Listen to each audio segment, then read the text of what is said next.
惹怒大块头杰克，后果到底有多严重 So you're stupid and ugly.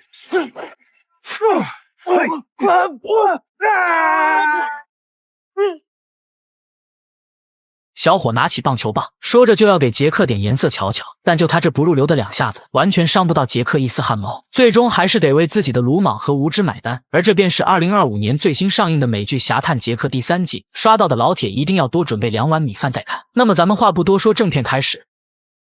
在位于缅因州的一座小镇，无聊的杰克捧着一箱旧唱片来到商店，打算用这些唱片换一顿晚餐。但就在店主查看之时，杰克却突然注意到，眼前的皮卡似乎正盯着不远处的一辆轿车。还没等他反应过来，皮卡就突然猛地冲了过去。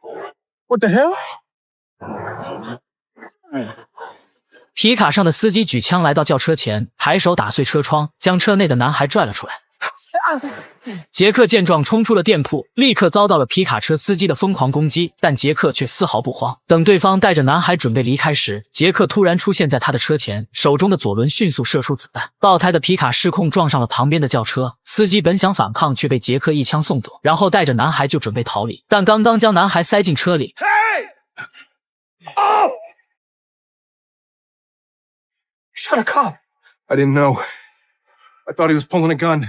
现如今情况危机，杰克不敢有丝毫怠慢，立刻驾驶面包车带着男孩朝远处逃去。但很快就有警车朝他们追了上来。为了不再和对方交手，杰克想到了一个办法，他趁对方不注意，突然猛踩刹车，追击的警车来不及反应，慌张中失去控制，撞上旁边的车子后立马就失去了行动能力。虽然成功甩开了警方，但杰克深知已经暴露，于是便打算换辆汽车继续逃离。两人来到了一处偏僻的角落，杰克在旁边的垃圾箱中找到了一根钢丝，一番操作后轻而易举就打开了车门。接着他让男孩打电话给家人，因为接下来他并不打算带着男孩一同离开。但男孩听完他的话后却慌了，刚刚发生的一切还历历在目，所以他现在很需要杰克的保护。但杰克并不打算妥协，告诉他可以找警察帮忙。眼见杰克油盐不进，男孩便说自己的父亲很有钱，可以帮他摆平杀害警察的罪。杰克听后稍微犹豫了一下，最终还是选择随男孩一起回家。贝克的家是坐落在海边的一座豪华别墅。没过多久，两人便赶到了这里。门口的保安虽知道杰克是小少爷的救命恩人，但他才不管这些，依旧要求杰克下车接受检查。为了避免麻烦，杰克最终还是配合对方完成了检查。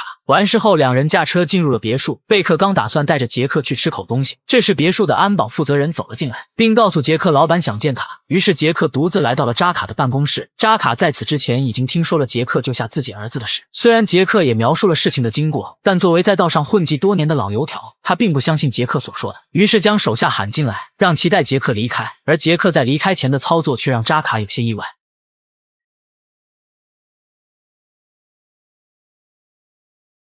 I gripped it firmly so you'll have a clear set of prints to run. 可刚到贝克房间聊了两句，安保主管就再次走了进来，又是扎卡想见他。于是杰克跟着走进了一处马厩，扎卡和手下已经等候多时，杰克坐在了他的对面。扎卡手眼通天，已经搞清楚了杰克的身份，特种部队退役，且荣获过多次勋章，更是西点军校的杰出校友。如此优秀的人才让扎卡忍不住有收入麾下的想法。但在此之前，杰克得先通过他的测试，用轮盘赌测他的胆量。杰克也没有犹豫，直接拿起左轮装好子弹，对着自己的脑壳就扣动了扳机。Good. 眼看杰克还要继续，扎卡起身一把抢过武器。他在道上混了这么多年，从没见过如此不要命的主，最终同意他加入自己的团队。杰克以为扎卡想唬自己，枪里肯定是空包弹，可下一秒他就不这么想了。随后杰克被安全主管送进房间，等对方离开之后，杰克将整个房间挨个检查了一遍，在确认没有监听设备之后，杰克打开鞋底拿出一个手机，接着按出去了一个电话。I'm in. 没错，之前发生的一切全都是杰克刻意安排。原来在1周之前的某天中午，杰克正坐在路边和一个差点得手的小偷谈心，但这时他却看到了一个熟悉的身影，于是他立刻起身，但却被路上的车流挡住了去路。等他再想追的时候，对方已经乘车走远，于是他将电话打给了110特别调查组，本想将情况通知给现任负责人，但却被告知负责人在参加秘密会议，无法接听电话。无奈的杰克只能让工作人员帮自己查一下刚刚那辆车的信息，但又被告知系统维护无法查询，于是是他将旅店的电话留给对方，希望负责人忙完给自己回个消息。随后回到旅馆，躺在床上的他正在想着今天发生的事，突然传来了一阵急促的敲门声。杰克起身上前，对方表示自己是联邦特工，但杰克并没有着急开门，而是朝着猫眼向外张望了一下，接着毫不犹豫地来到了卫生间，一把推掉窗户，随后直接跳了出去，还顺手拿走了自己的牙刷，但还没走2步就被人堵了个正着。 Where you going, Mr. Reacher? Who says my name's Reacher? 女人名叫凯拉，是联邦调查局在本地的负责人。简单的介绍之后，两人来到了旅馆前院，一同在这里的还有凯拉的2个同事。而他们之所以找到杰克，是因为杰克让人查的那个车牌触发了内部警报。原来凯拉他们最近一直在调查一家名为奇葩集市的地毯进口公司，而在几周之前，一个名叫普拉斯的毒贩高层也到了这里，与这个奇葩集市的老板扎卡见了面。而扎卡派去机场接普拉斯的车正是杰克要查的那辆。普拉斯和扎卡扯到一起，显然双方之间有什么不可告人的秘密，但他们经过一段时间的侦查，却没得到有关扎卡的任何信息，只有一张还算清晰的照片，所以他们需要杰克的帮助。因为杰克名声在外，他肯定有办法找到线索。而杰克听后也并没有拒绝，但在此之前，他需要凯拉先帮自己做些事。So what can I do for you? Check hospital records around Linton, Virginia, on or just after March 13th, 2012. What are we looking for? An Asian American man in his 40s, brought in with injuries consistent with a small caliber gunshot wound to the head, a high fall, and drowning. 说完，杰克转身离开了现场。凯拉的效率很高，第2天便有了线索。他表示杰克要找的人1年前被人在海滩上发现，医生花了6个月让其恢复健康。同事伯恩在这时也掏出了一份病历，里面记录了这人治疗的全过程。凯拉表示他被诊断为创伤性健忘症，可能会对发生在短时间内的事情一无所知，但医生说之前发生的事他应该记得。 You got the impression maybe he was pretending not to. We kept questioning him, but he never cracked. 作为探员，凯拉很清楚，既然杰克问及此事，那么他肯定知道这人叫什么。却如凯拉推测的那样，杰克的确认识此人，这人名叫弗朗西斯·奎因，曾在美军情报部门工作，但由于向敌对国家出售情报而被部队除名，这是一个非常重要的信息。随后两人来到街上散步，凯拉告诉杰克自己盯扎卡有一段时间了，也一直想破这个案，因为扎卡和普拉斯纠缠在一起，所以只要能突破其中一人，那2人的案子都可以告破。心急的他为了加快调查进程，将自己的线人特蕾莎派去接近扎卡。刚开始一切都很顺利，但没过多久，特蕾莎就失去了联系，就如同人间蒸发了一般。凯拉觉得应该是特蕾莎露出了马脚，被扎卡控制住了。说完还拿出了特蕾莎的照片给杰克看。 Why are you showing me this? Because you need to know what she looks like when I put you inside Beck's operation to find her. I hate to break it to you, but if Teresa was taken by someone associated with Xavier Quinn, He's that bad? he's the single worst person I've ever known. 随后，凯拉带着杰克来到了一座大学门口，在这里他们见到了扎卡的儿子贝克。没错，凯拉准备从贝克的身上寻找突破口，他的计划是策划一起绑架。中途，杰克突然出手，让贝克化险为夷，通过这种办法接近贝克，从而打入扎卡内部成为线人。随后，两人回去开始商量对策。他们打算从缉毒局的扣押场弄辆结实的车，等到贝克的保镖接他离开之时，狠狠地撞上去。伯恩自告奋勇，想要假扮那名劫匪。刚开始，凯拉还有点不愿意，因为伯恩太年轻了，怕他搞砸。但最终在伯恩的坚持下，凯拉选择了妥协。随后就是准备工作，为了一切看起来更像真的，他们还专门找了拍电影用的血包。 Bang! That great or what? I could hide nearby and set off the charges. Shit, Billy! Warn me first! 非常的完美，和真的一模一样。随后杰克猜测，贝克被自己解救后，第一件事肯定是报警，所以为了打断他的念头，杰克提出策划一起击杀警察的戏码。那这样的话，他就只能赶回家寻找父亲庇护，同时也能降低杰克被怀疑的风险。到这里，整个计划才算天衣无缝。因为在大学周围，为了避免误伤，杰克将空包弹和实弹混合装进弹，还用小刀做了记号，以备不时之需。行动前的晚上，凯拉给了杰克一双藏有手机的靴子，这是接下来两人联系的必要工具。紧接着便是故事开头的一幕，还包括击杀警察的镜头。这一系列的操作顺利帮助杰克打入到了扎卡内部，而贝克的保镖也被凯拉控制了起来。随后，杰克告诉凯拉，自己可能有特蕾莎的线索，因为今天安保主管在打中货架上的油桶时，杰克上前观察，发现漏出的机油顺着地面流了下去，显然那下面是空的。他觉得特蕾莎可能关在那里，于是打算凌晨3点摸过去看看。很快就来到了杰克行动的时间，他从2楼的窗户上爬了出去，然后凭借强大的臂力顺利来到了1楼，重新回到了白天的那间马厩。此时地上的机油早已干涸，杰克从旁边的货架上拿起了一盏灯，很快就在地面上找到了入口。他将木板掀了起来，提着灯顺着楼梯走了下去。下面是一个很大的空间，还有一张床。杰克在这里看到吃剩的食物，并在床下发现了一个女士手镯，接着拿出手机将电话拨给了凯拉。显然之前特蕾莎确实被关在了这里，地上的食物也说明她在这里待过，同时这里有床且没有挣扎的痕迹，说明特蕾莎没有被折磨，肯定是扎卡怕杰克的到来生出事端，所以提前转移了特蕾莎。听到这话的凯拉也松了口气，而他们也只能从长计议，重新寻找有关的线索。挂完电话后，杰克就打算返回，却意外注意到了有一辆车驶入了庄园。杰克迅速动身躲了起来，隐约听到了两人的对话，大概的意思是他们找到了那辆行凶的皮卡，现在需要人去确认一下。安全主管西蒙听后表示那个大块头可以帮忙，接着就走向了杰克的住处。杰克见状立刻开始往回赶，此时的西蒙已经走进了别墅，而杰克也已经开始朝着楼上爬去。西蒙来到杰克的房间，发现床上没人，看到窗户也开着的他立刻紧张了起来，刚准备去集合人手，却听到了卫生间的马桶冲水声，紧接着杰克走了出来。西蒙将情况简单的告知了一下杰克，杰克表示自己需要穿衣服，然后便火急火燎的跑进了卫生间，打开水龙头，从鞋底拿出手机，一边穿衣服一边将电话打给了凯拉。由于他们已经确认了行凶皮卡的扣押位置，且保镖的奥迪车也被送到了那里，所以他们两人去指认皮卡时，对方很有可能会发现那辆保镖的奥迪，因为当时他告诉扎卡车里有手雷爆炸，那时应该残留有很多血渍，如果被发现车内完好，那整个绑架故事就会崩塌，届时之前所做的一切将会前功尽弃。凯拉听后也是大吃一惊，并告诉杰克自己会在他赶到之前移走那辆奥迪。随后行动开始，过来接杰克去现场的男子绰号天使娃娃，当时杰克的信息就是扎卡让这个天使娃娃去查的。杰克很好奇他是怎么查到自己信息的。Shit, man. I got more hookups than Central Main Power Company. 不管是什么办法，这人确实有两把刷子。聊天的过程中，杰克还得知了一些意外信息。娃娃说扎卡当年也在他们公司做过苦力，但现在人家是集团的二把手。这句话里的信息量极大。Who exactly do we work for? Got a lot to learn, big fella.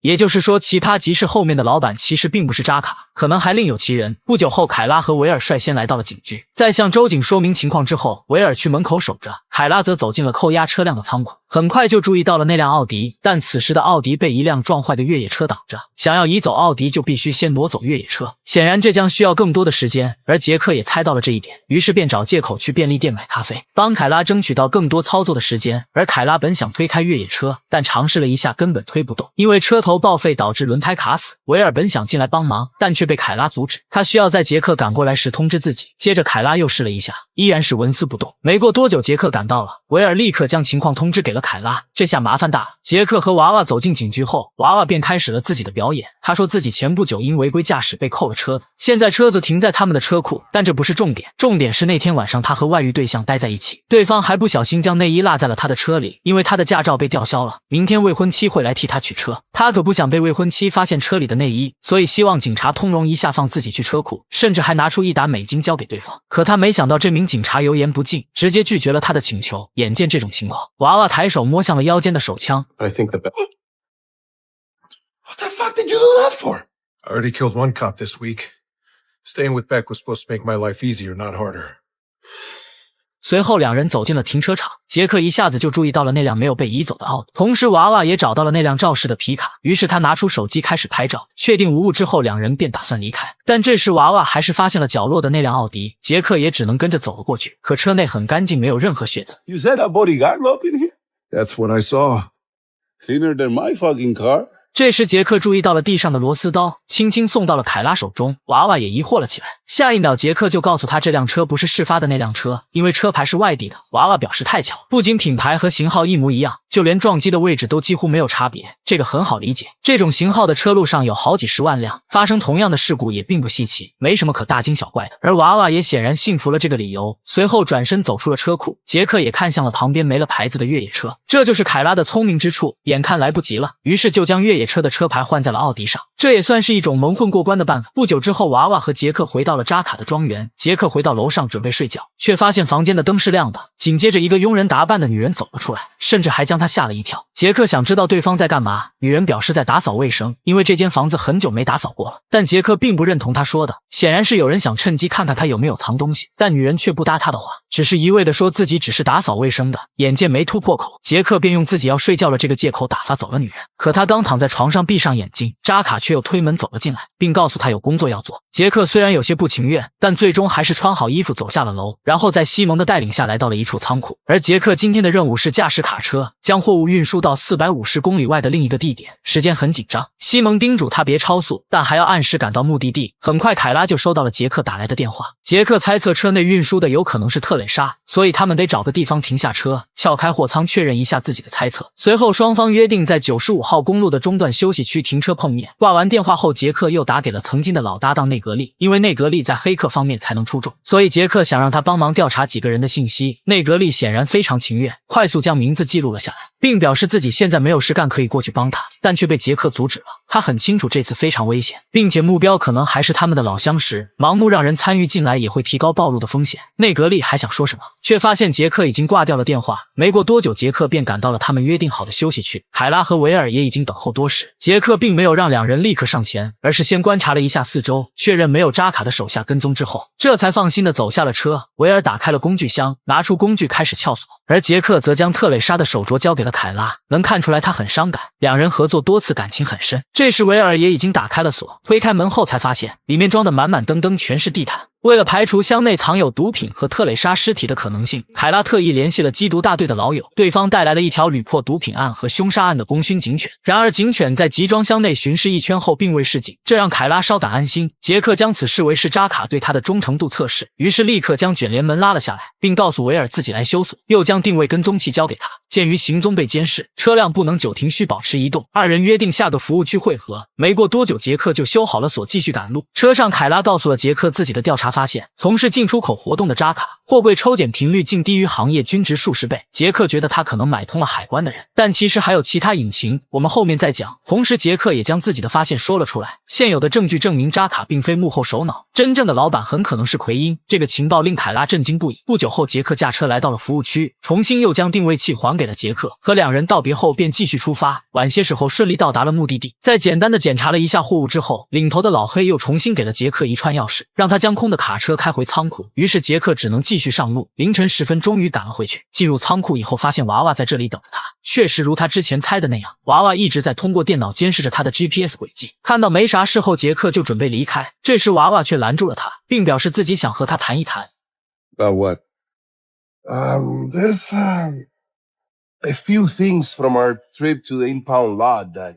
原来当时两人从停车场回来之后，娃娃就一直耿耿于怀，重新回想起在停车场发生的事后，娃娃越想越觉得哪里不对。他认为杰克在有意掩饰什么，并表示自己的直觉很准，他很确定杰克在和警方合作，甚至还以此来威胁杰克。 Of what I just want...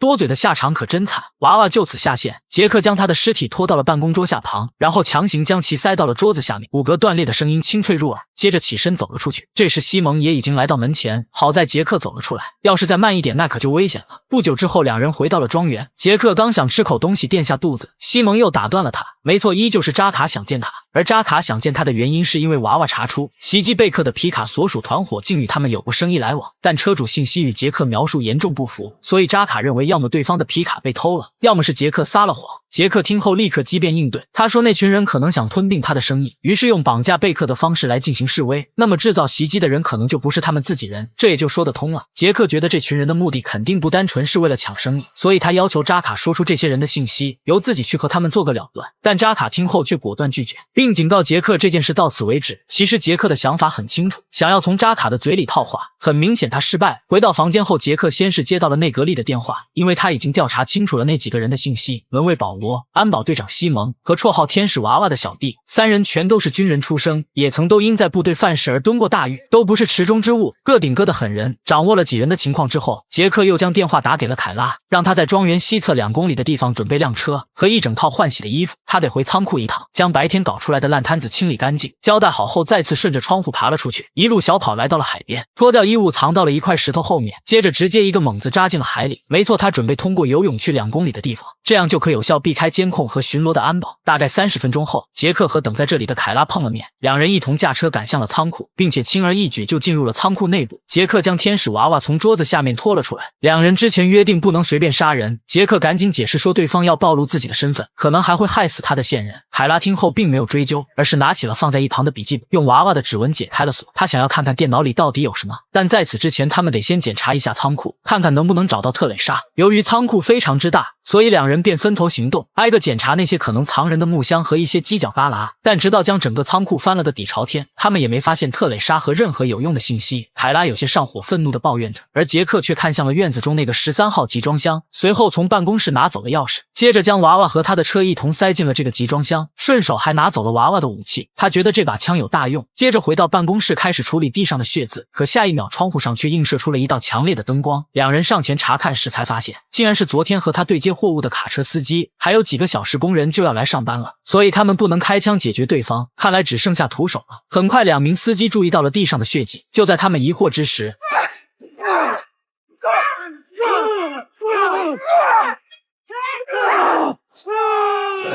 凯拉被其中一人撞到了旁边的铁栅栏上，并被死死地掐住了脖子。就在情况危急之时，一根撬棍穿过了司机的身体，原来是杰克解决完那人后赶过来帮忙，成功帮着凯拉解决了危机。完事后，两人重新回到了来时的那个位置，杰克将脱下的衣服交给了一脸花痴的凯拉，然后朝着海边走去。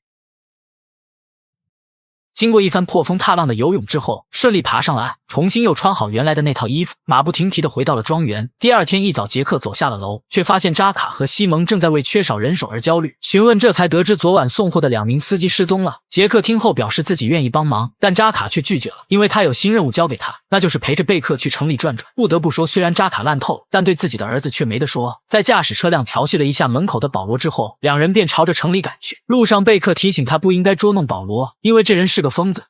If he's such a psycho, why does your dad let him live at his house? He doesn't. Julius McCabe does. Who's Julius McCabe? That's boss.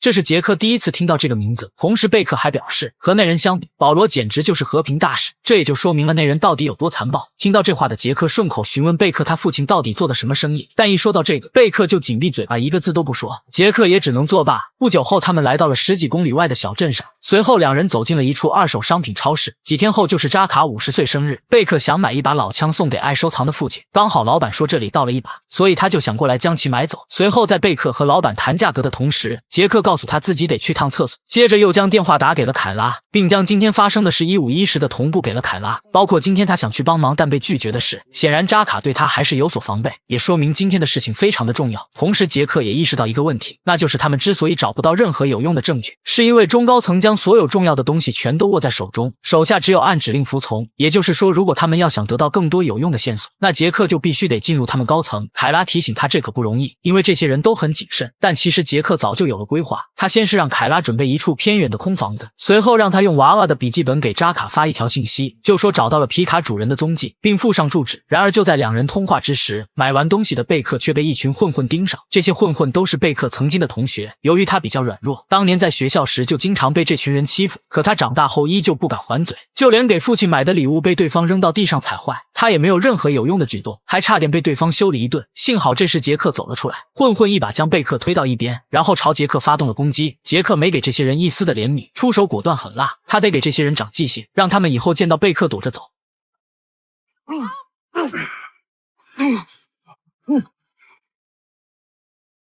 Oh, next time you see Richard, walk the other way.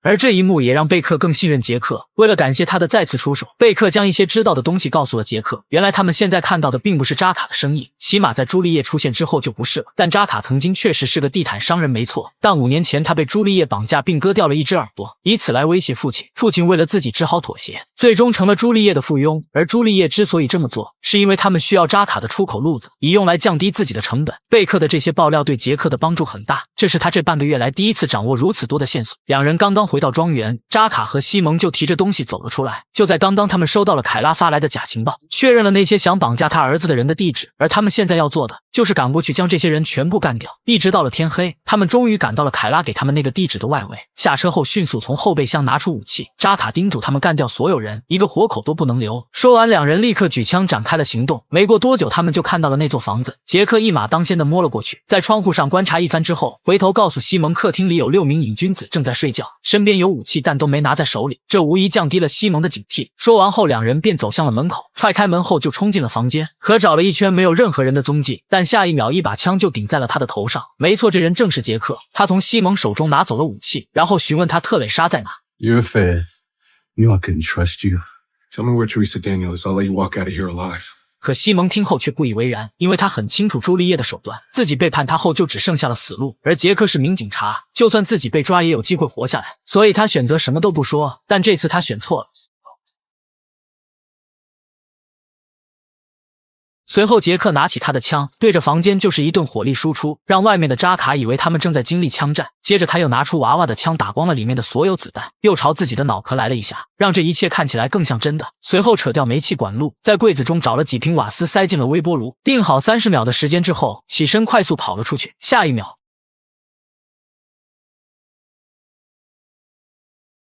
来到车边后，立刻钻了进去，然后猛踩油门开始逃离。 Where's Duke? Dead. 接着，杰克告诉扎卡，他们遭到了对方的埋伏，其中一人扔出炸弹干掉了西蒙，和当时炸贝克保镖的那枚一模一样，自己有幸躲过一劫。说完，又将娃娃的枪递给了扎卡，说是自己在现场捡到的。扎卡看到后立刻来了火气，这把枪他很熟悉，当初是他给天使娃娃的。 I'm confused. Didn't Angel Doll send us there? The son of a bitch. He was in their pocket the entire time. Then the kidnapping failed. Then they switched tactics. So they bought off Angel, got him to point us right to him. 说完，将枪还给了杰克，随后又问杰克还有没有看到其他熟人。 You know, come to think of it, 2 of them did seem sort of familiar. Kind of reminded me of the guys we switched trucks with the other day. That's why they were MIA this morning. I think we're fucked. I think I got 10 grand coming my way. You got more than 10 grand. Something tells me you're about to be my new number 2.